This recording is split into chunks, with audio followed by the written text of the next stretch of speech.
Thank you. May we request everyone to please take his or her seats.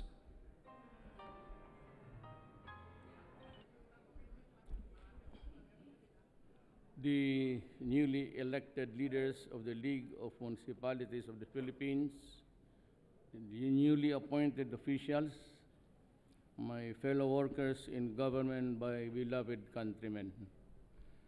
I don't know if it's really the part of the program, but I would just like to say something about my government now, the executive.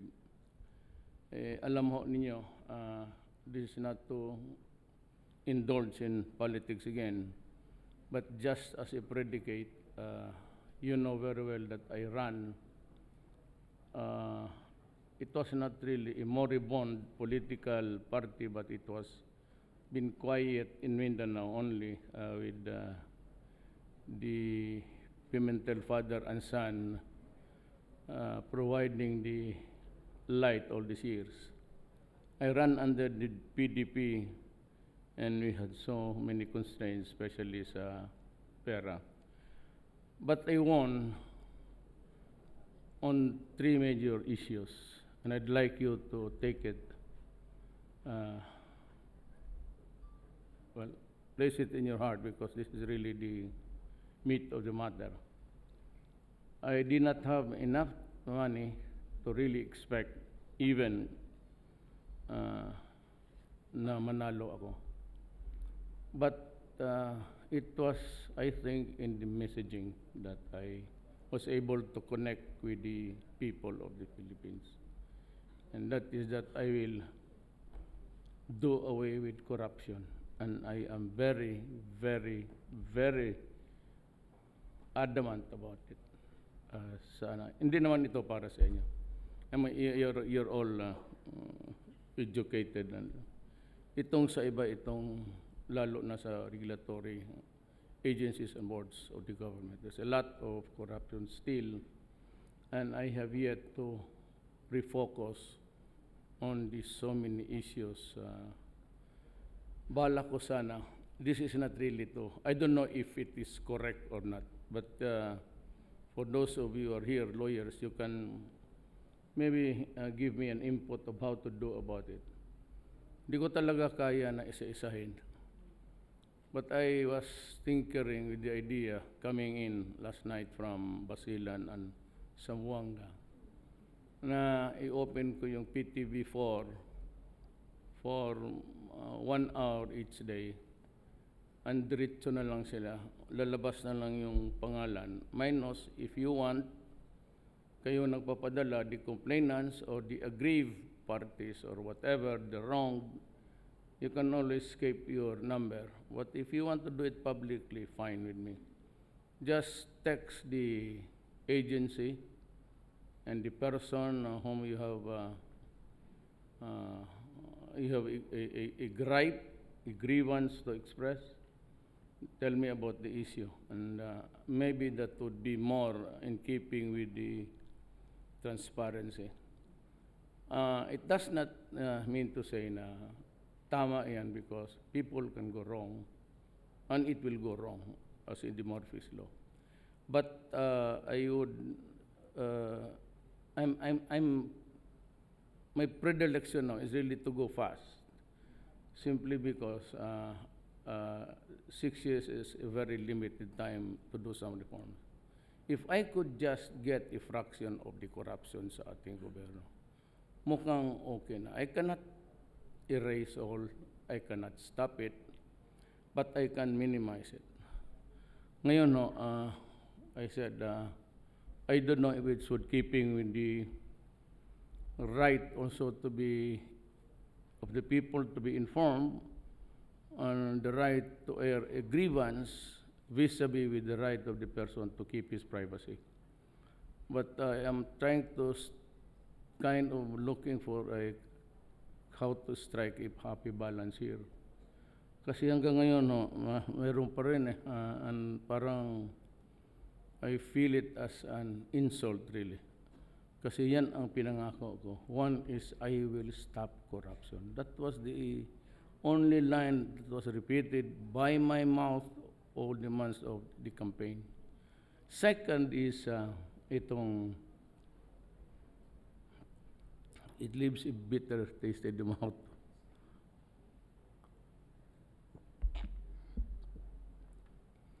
Drugs. Alam mo, there's an evolving two school of thoughts here na we treat them, we arrest them, we prosecute them. Pero kung kayong mga abogado, and I've been a prosecutor for so many years, just the thought of building a case for one criminal, one drug pusher, just to build a case for one would take you about 3-4 days and a lot of investigation, 3 or 4 men to assign. Kayo tayo mga abogado, you know that is well nigh impossible to do it. What I'm trying to say is that I do not think I can be successful unless I destroy the apparatus of the criminal syndicates. Sad to say, really the big ones, nandoon sa labas, and they are operating. I would like to show you the metrics kung maaari lang. Kung meron lang tayong national security clearances ngayon, ipapakita ko na dyan sa inyo kung paano. And it's being operated by electronics. Tama yung sinabi ni J.B. Sebastian.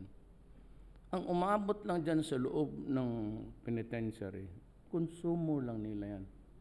Ngayon, but in the past, they were actually into it, cooking inside and selling.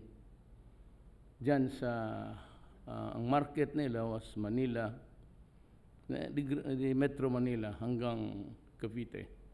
But that was stopped because medyo nagkahirapan. Ang pumapasok lang dyan, yung konsumo nila. For the life of me, alam ba ninyo na ang droga sa Pilipinas ang laro na sa loob ng National Penitentiary? Magtanong kayo ng dumaan niya na superintendent or warden, it is being operated all throughout the Philippines using just the cellphone. Be it in Parañaque, in Davao Penal Colony, lahat, pati doon sa Iubot, doon sa mga penal colonies naglalaro ang mga kriminal. So hirap ako dito. And to think that during the time of General Santiago, who was a very honest officer and gentleman of the Armed Forces of the Philippines, in Hospedia, he gave us a figure of 3 million, at least ang may tama. And noong pumunta ako sa Laos, I had a talk with President Widodo, and I had the occasion to ask him about drugs, and he said, it's still a problem for him. And I said, ilan, how many of your countrymen are contaminated? He gave me 4 million. Na yung binigay na figure ni Santiago na 3 million, hindi kasali yung akin. Those who were discovered, arrested, killed during my time. Na yung nag-surrender, they have stretched from a number now, and they're still coming in droves. So by the end of the year, it would be reasonable to expect that I'd breach the 4 million mark also. Now, comparing Indonesia with the Philippines, with Indonesia having about 240 million inhabitants, and it's a big republic, 2-3 major islands there na malalaki, that compromises the Republic of Indonesia. Sa karami niya, 4 million siya. Ako, ang liit-liit ko, I only have about 1.4 billion Filipinos. May tama ako na 4 million. Saan ko ito? How do I? Noong sa Davao ako, And I'd be honest with you. I was really a hardliner. May mga pangyayari na hindi ninyo nagustuhan, maybe extrajudicial killing. There were. But that was not really my order. Ang sa Davao lang kasi, when I became mayor, I fully supported the police. Walang takot ang police. Ang police kasi hindi niya malaman pag nademanda siya. He can be held before the ombudsman, he can be held before the IAS, tapos andyan pa yung human rights. Ang police kasi noon pag nademanda, hindi niya malaman kung saan siya papunta. With so many, andyan pa yung Polcom, he would go crazy. But sa Davao kasi doon na mayor ko, having been a politician and a prosecutor, sabi ko sa kanila, just do your duty, do it right. Because when nung 1970, pag pumasa ako sa bar, 73 lumabas yung amin, class 72, bar 72 ako. Nung lumabas kasi yan, nag-asawa ako, kulang ang pera ko. So nagturo ako sa Police Academy sa Southern Philippines. So estudyante nila ko. All those years, hindi ko na kailangan sabihin ano. Sinabi ko lang, go out, arrest them.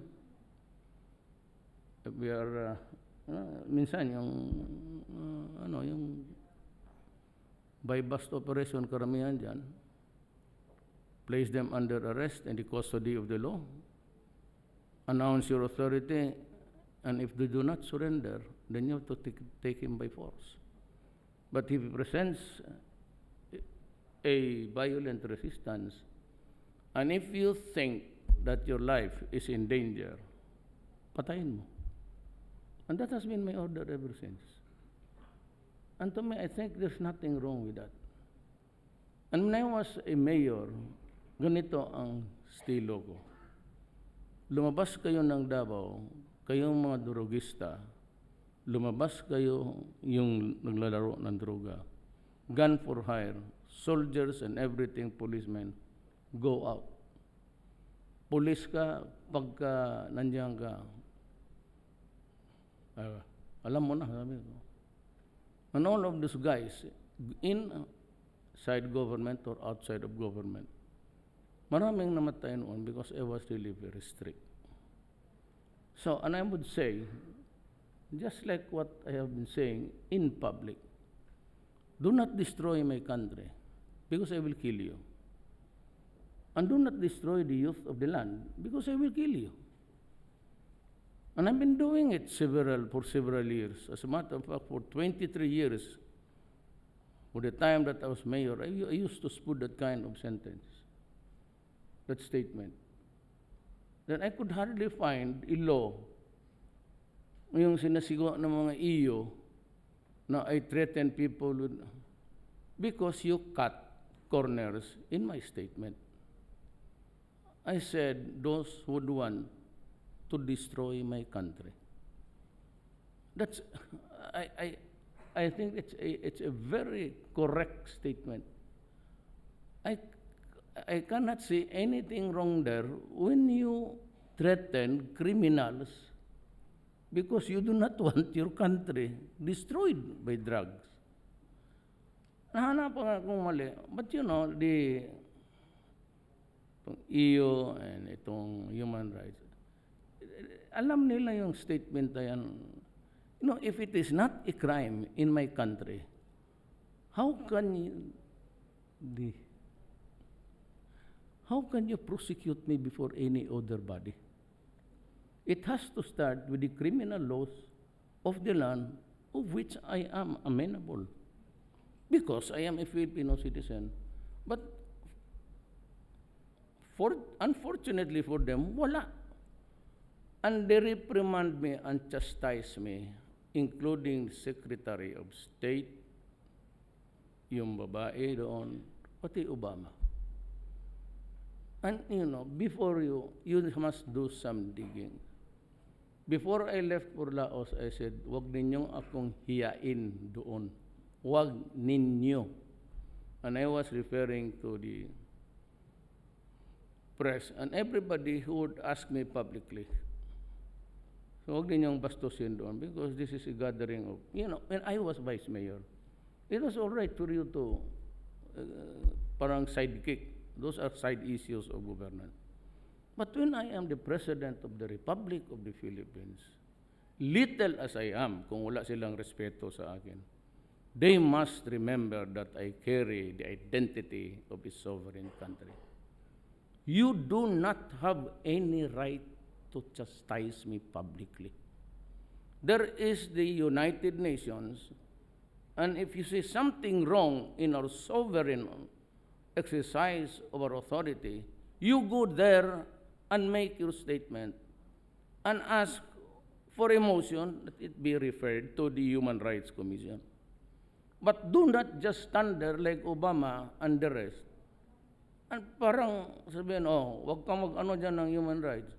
And to threaten, ang nagalit ako doon sa statement ng isang, I know mas that, gusto ko magmura. Sabi niya, Mr. Duterte, you better watch out your mouth. You might stand to lose the AIDS that you are. Kung ganun lang naman, takutin ka na parang kunin yung pagkain sa harap mo. Kaya ako nagalit. I do not demand respect, but I just want them to do which is correct, the proper decorum of the sovereign. Nakalimutan nila yan. Kaya kasi ang pagtingin kasi ng Amerika and the others, maliit lang kasi tayo. Historically, they never, lalo na yung, it's not actually the fault of the presidency. Yung State Department na yan. Ano talaga? They are there to stay and they do what they want because they think they're the most powerful nation on earth. If you feed lang nila yan sa president, the presidente naman, sabi ko kay Obama, I never made those statement. Yung mga hurtful words. Now, itong si Goldberg, well, for the second time, totoo eh. What's wrong with you're gay? Totoo man sinabi ko. Anong started the Rocos? Siya, because he wrote onto a statement of mine that was a narration of a true event. Now, somebody from the other side during the campaign was looking for the tape sa RPN because he was the cameraman riding piggyback doon sa akin. He was all around sa likod ko. Totoo yung sinabi ko. Itong mga to, nakaswerte ito. Naunahan pa. Tama yun. Sinabi ko sa galit ko. It was not intended to be a sacrilegious. It was intended to derogate sa manhood noong nag-rape. Pa-insulto ba? Philippine culture. Mabuti pa itong gagawin to, kapangit-pangit, yun ang sinagot. Parang ganun. Hindi man nila maano yan. So sinabi lang, dito sa atin, when they judge, when you judge best when you condemn. Ang alam mo dito sa atin, for those who cannot really pronounce it, salamagan. Ang iba naman, son of a bitch. That isn't putang ina. But they chose the phrase, son of a whore, to make it terrible to the ear. Yan ang So, itong Amerika, may nagalit isang artista sa akin na ano daw ako, psychopath. Well, I live here to her constitutional right to free expression. She should enjoy that. Pero ako itong Amerika, I'm serving notice sa inyo na hindi ko kaya yung style nila. na basta na lang photos-autos sila na they want to blow something before the public. Tayo, hindi tayo pwedeng I mean, I cannot question the killings of the black people in America. I cannot question Obama before explain to us why are you shooting black people already on the ground in the act of surrender. Tell us why is there now a great divide between the black and the Inyo yan eh. But nobody can question that. Nobody has ever heard demanding the investigation by the human rights of the United Nations of America. Kaya itong isang EU, they had the goal to, and they said they were lawyers. No, they should have investigated that. Is it a crime to say, Greek criminals, go out of my country, I'll kill you? That is the right to preserve your... Alam mo bakit? Give me about 3 minutes. Ang droga umabot na ng 4 million. Alam ninyo na dumating ako dito sa presidency midterm. When the budget, on a budget prepared by Aquino, President, who prepared it the previous year. So itong budget ko does not contain any eventuality or expectation of millions of people needing treatment or rehabilitation because it was not until after I became president na lumabas ang totoo.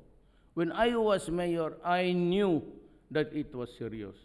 Sabi mo na may nangamatay, meron. Tama yan. Pero alam mo, hindi ko talaga alam na ganun pala kalawak ang tama ng ating bayan. So wala akong rehab. Kung rin ko yung sa Defense Department, o ito kay Secretary Obial, ibigay ko doon sa defense because I ordered the military to open up their camps to accommodate rehab houses. Hindi mo natin alam yan. So wala akong budget na 5 centimos for that. Because everything is programmed to be spent the way it should be there. Tapos sabihin, hindi niya patayin, bakit niya patayin, di-rehab niya. Ipuno na nga eh. At saka hindi yan, because until they are contained in a structure which is really secured. Now, let me just hurry up my talk with you. China offered to help. Matapos na, walang nihinuhay. It's in Fort Magsaysay, nandoon sa loob. It's good for 1,600 inmates. It's about to be completed. Mag-cut ng ribbon na sabi ko, huwag na cut ng ribbon. Cut mo ng liig ng putang. Sorry. Huwag na, magseremonya, sabi ko, buksan na kagad din niya. And, gano'n na, parang mga apartments na, mga kondo nga kaharap-harap. Gano'n ang pinakita ng China. Ngayon, bakit ako magpunta ng China? Okay. Gusto ninyo, ayaw natin China? O sige. May arbitrary ruling tayo. We won. We are entitled to the entitlements of that part of the Red China Sea na atin. Entitlements, it is a territory. The territory is 12 miles. Beyond that is yung ating tawag natin, parang fish pond. Lahat naman tayo binigyan ng fish pond. Oh. Yan, in your Philippines, you have count it from the outermost line, then draw a line there, and that's yours. Lahat tayo may ganon. But China has claimed it to be part of their historic sovereign territory. Okay, tayo ang nag-file, panalo tayo. Okay, magbotohan tayo. Sino ang gusto na? Dalawa lang eh. I will insist, pag ayaw na lang ibigay, atakihin ko sila. I'll start the war. Mapahiya tayo pag hindi. O, I talk. O sinong magsabi, birahan natin bukas. Padala ko yung Navy doon bukas. I'll send the gray ships there. Wala.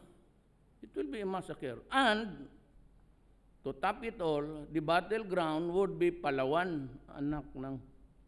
Buti sana kung sa Massachusetts tayo o sa New York. Sige, fight tayo. Eh, huwag yung bayan ko. Kaya itong kamay ko ng Athena, gusto namang kalabit ng trigger, oh. I don't know what happened. Baka nakarma ako. Siguro yung... Anyway, yan ang dyan. So China has repeatedly invited me. I have accepted the offer. There was a little bit of kasi I was supposed to punta ng Japan ahead, but Japan gave a definite date. I forgot all about, nagbigay sila ng definite date eh. So, wala akong magawa. Sabi nitong, bakante pa lang, dito ka muna sa amin. But just for, pupunta ako ng Brunei, tapos didiretso ako ng China. Then, part of that is Japan. Contrary to the belief of other Filipinos, it is not the United Nations. Maliit lang yan, pati yung military. It's the Japanese government. Ang pinakamalaki. Tulong. Then so I'll go to Japan. Then probably I will go to Russia. In that meeting namin sa Laos, nobody knew it, but I said, na-divulge ko naman sa inyo. We talked, kami lang dalawa ni Medvedev. Sabi niya, you go to Russia and we'll talk about it. We have everything that you need here. Pati pera siguro. Well, anyway, yun ang sitwasyon. I do not think that I will tsaka yung tingnan mo talaga ito. Keep mo. Ayan si Roy Simato sa harap ninyo. And the other generals here. Bakit? Nandyan, apat nung sumaludo sa akin kanina. O dyan na, tanongin ninyo. War games, pagdating nila dito, diskarga, then distribute the equipments. Ano yung equipments ang gagamitin? So habang nag-war games, kasi yung equipments nila pati, yung equipments natin, they are not compatible. Pag tawag mong ganun, mong bombahan, ang magsagot sa iyo, North Korea. Okay, I love. Padala namin yan. So, hindi compatible. Pag alis ng Amerikano, dala nila. So, what's the point? Sila yung nakinabang. Sila yung natututo. Tayo wala. That's the reality on the ground. And you can ask every military officer thereabout. Anong makuha ko sa kanila? Saka noon pa yan sila. Alam mo, ilang beses ako na pabalik for the time that I was out of the country. Nung mayor ako, hindi nakakalabas. First time ako nakapasyal, yung congressman na lang ako. That was in the 1999, 2000. And minsan I could see how yung sigaw-sigawan nila yung Pilipino na mayroon pa akong kilala, nagkasabay kami sa Davao, yung bata, dinala doon sa isang cubicle, yung ama naman, yung bata, sigaw ng sigaw, palang wala lang man sa kanila. Ganon sila kaya noon pa sabi ko, well, and if there's a chance, but I do not mean to cancel or abrogate the military alliances. But tanginan ko kayo, do you really think we need it? If there is a war, makaupakan, do you think we really need America? And do we need China and Russia for that matter? Or do we need somebody? Pag nagbirahan yan lahat at nabitawan niyang ICBMs, pati yung mga Poseidon, lahat na, there will be no more American aid to talk of. There will no more be a country strong enough to rule. Hindi. Pag magdating yan, wala tayong kailangan. Kung hindi, yung pare, kung gusto mo lang ultimo adios. You really think that? Kung is there such a thing as a third world war? Kalukuhan. Alam mo, bantay sila nito. Itong arrogance ng Amerika, si Xi Jinping, pati lalo na si Putin, huwag kayong talagang, huwag tayong magkamali dyan. Talagang hirit. Kita mo, pag ginusto niya, kunin talaga niya. He wanted Crimea. He just simply went there to occupy it. Ang Amerika, walang nagawa. So, let us go for alliances that would contribute to the health, to the education. Kung aabot pa tayo ng, if there is a world out there waiting for our children. Otherwise, we have to protect them. Itong the sheer number of 4 million is kalat yan. And lastly, ayaw ninyong maniwala o hindi. Kung kasing i-publish ko, there are about 3,600 elected barangay captains. Na-elect na. 3,000 all over the country. There are about 6,000 policemen there in that list. Ayaw ko na lang i-publish kasi magkagulo ang Pilipinas. Now, naghahanap ako, I'm trying to figure out, been meeting with the military and the civilian, pati yung mga scholars natin, how to go about solving the problem.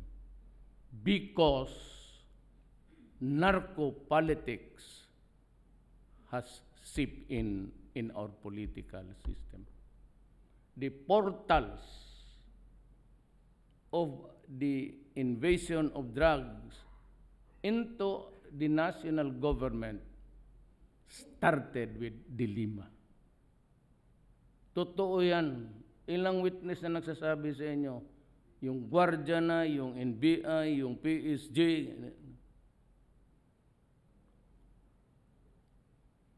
Mayroon na tayong narco-politics. That is why I told Congress, do not call for an election now. Otherwise, manalo ang mga may pera. Na kung nandyan sila sa gobyerno, they will just wait it out. Maybe magdasal yan sila na mahulog yung eroplano ko, or they want maybe to impeach me, or whatever. Balik sila. Pera eh. The greed, the craving for money. Now, if you, yan nga, pag ambisyosa ka na, look at the way previous step. I'm not insulting you. Just as a matter of law and proof. Look at the review and take. Look at the sartorial elegance of how she graduated. Tingnan mo, look at the previous steps. Malaman, ang tao hindi talaga makapigil. Magregalo ng bahay. See? Yan ang mahirap. And then, it has never been answered. Kung kaninong bahay, sinong gumastos. So obviously, alam natin lahat. But that is how narco-politics has set in. Ngayon, next election, be prepared. Ako, wala na ako. Salamat rin. If these guys can hammer out or craft itong hinihingi ng ating mga kababayan natin na Muslim federal, if you can finish it in 3 years or 2 years, I will go. I will resign.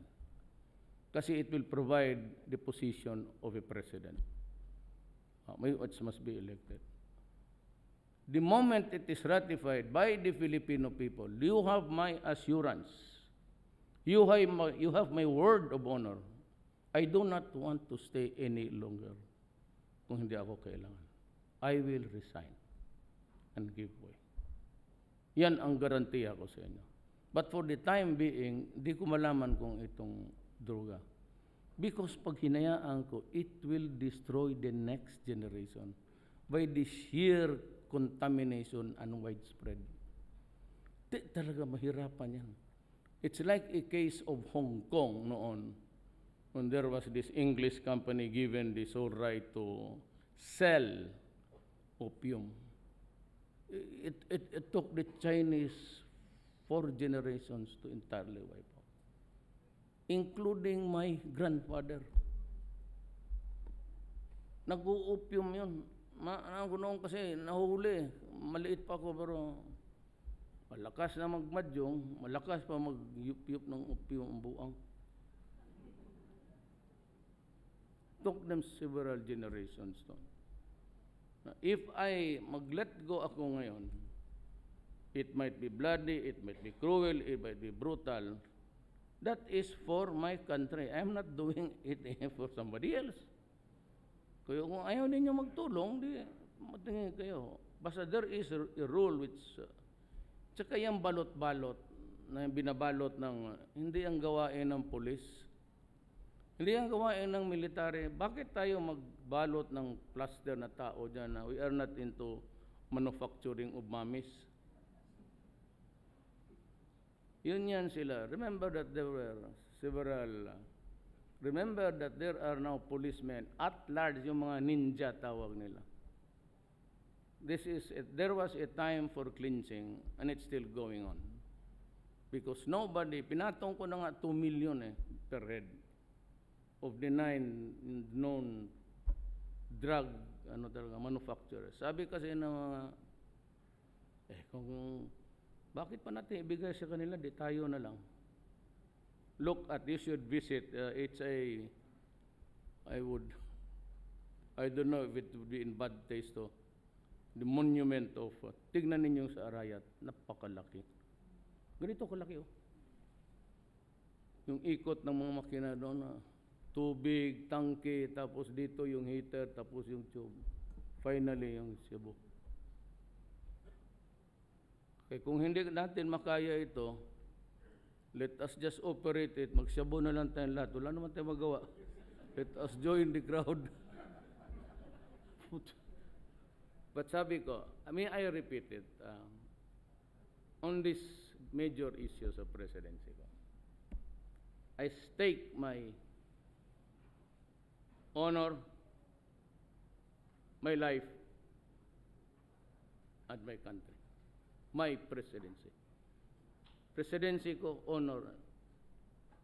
Impeachment, fine. I'll go. Wala problema. Kudeta, I will go. Sabi ko kay Laroy, huwag na magkudeta. Come here. Line there.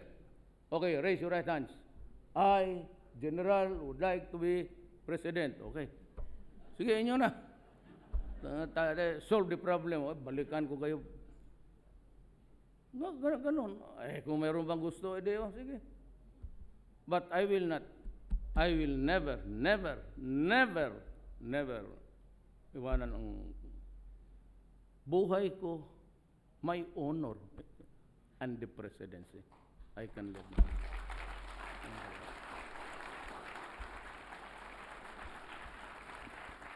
Thank you very much, Mr. President. And on that note,